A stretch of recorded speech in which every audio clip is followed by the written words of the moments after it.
I'm Ruth, I'm also one of the chaplains here.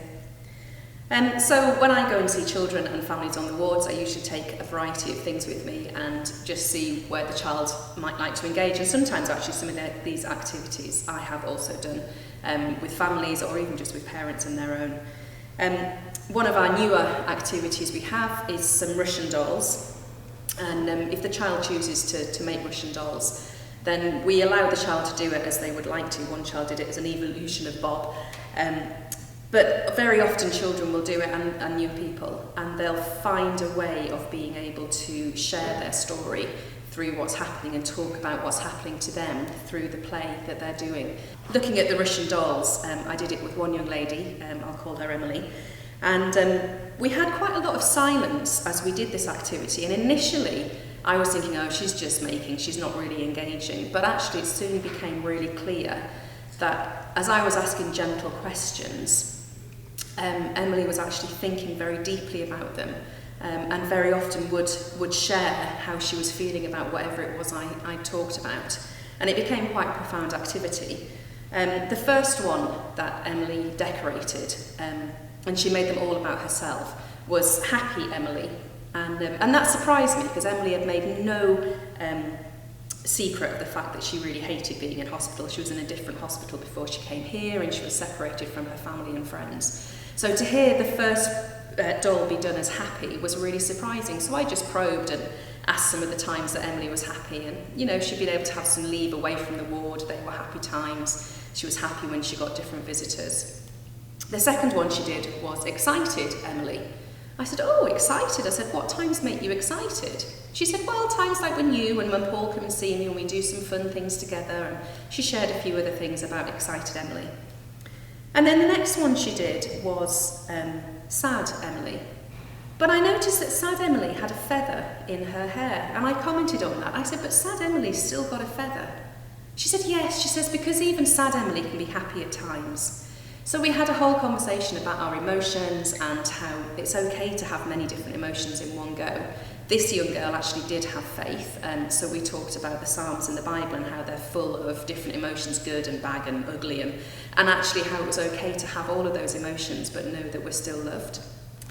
The next and the final one that really had any significance was Nervous Emily. But Nervous Emily still had a smile on her face. And I inquired about the smile on Nervous Emily, and yes, came back the reply, Nervous Emily will hide it from you.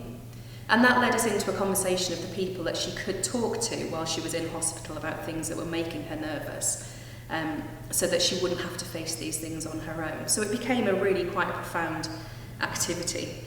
So another activity that I have used many times have been simple glitter bottles. They can be used by children who are quite agitated. They've been really, really well used with some of the children we have with additional needs. They can be very, very soothing just watching the glitter as it falls around.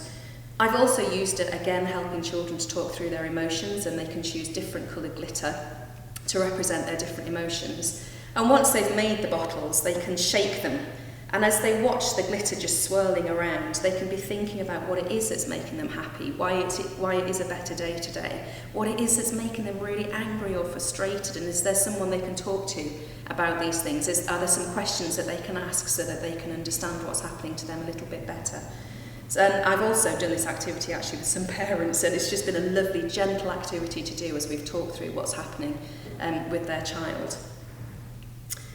And then just to share, I also use storybooks an awful lot with children. Sometimes it's purely a lifting spirit. Stories really engage our imaginations, and children in hospital, especially those who are here for a long time, really need some more normal things like stories. So I may just use some storybooks that have got fun things in. This one has us howling, and there's one young girl that I often do, and the parents are in the ward howling away and just having fun when we read it.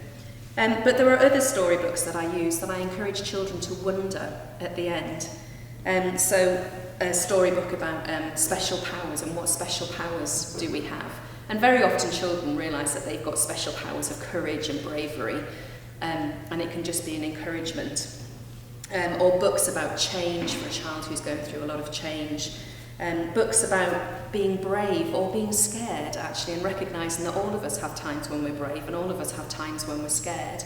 And often I'll just read the story, and if I feel it's right to do at the end, I may just wonder with the child and just let their imagination and their thinking go. So I wonder, where is the lion inside of me? Where's the lion inside of you? I think I might have a mouse inside of me as well. Do you have a mouse inside of you? And let those, just the simple stories written for children stay in the child's mind as they think these things through.